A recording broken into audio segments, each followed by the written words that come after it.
আসসালামু আলাইকুম। নতুন আরেকটি দিনে নতুন আরেকটি ব্লগে সবাইকে স্বাগতম জানাচ্ছি। আমি আছি বাংলাদেশি ব্লগার রাক্ষীমণি নারায়ণগঞ্জ থেকে। কাছে এবং দূরে যে যেখানে বসে আমার ভিডিওটি দেখা শুরু করেছেন সবাইকে জানাই অসংখ্য ধন্যবাদ।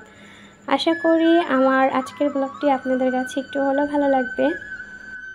ঘুম থেকে উঠে এরকম স্নিগ্ধ বাতাস আর সুন্দর মনোরম পরিবেশ দেখলে মনটা কিন্তু অটোমেটিক ভালো হয়ে যায়।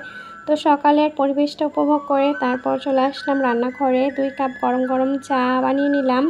আমি আর আমার হাজব্যান্ড এখন গরম গরম চা খেয়ে নেব। আর চায়ের সাথে যদি হয় টোস্ট বিস্কিট তাহলে তার কথাই নেই।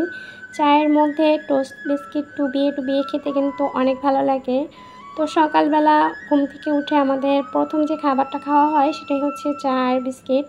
নাস্তাটা একটু পরে খাওয়া হয়। তো আমি আর আমার হাজব্যান্ড এখন সকালের চাটা খেয়ে নেব, তারপর চলে যাব রান্নাঘরে সকালের নাস্তা তৈরি করার জন্য। তো সূর্য কিন্তু অনেক তেজিভাবেই উঠে গেছে, আজকে হয়তো অনেক গরম পড়বে।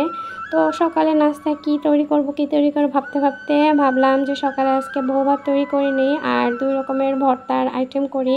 সকালে গরম গরম বউ ভাত আর ভর্তা খেতে কিন্তু দারুণ লাগে।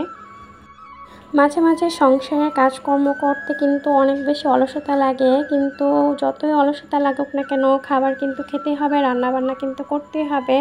তো সকালের আর দুপুরের রান্নাবান্না করা ছাড়া তেমন কোনো কাজই আজকে করা হয়নি। তো টুকিটাকি যাই করলাম আপনাদের সাথে শেয়ার করছি। আশা করি আজকের ছোট্ট ভিডিওটা আপনাদের কাছে অনেক ভালো লাগবে।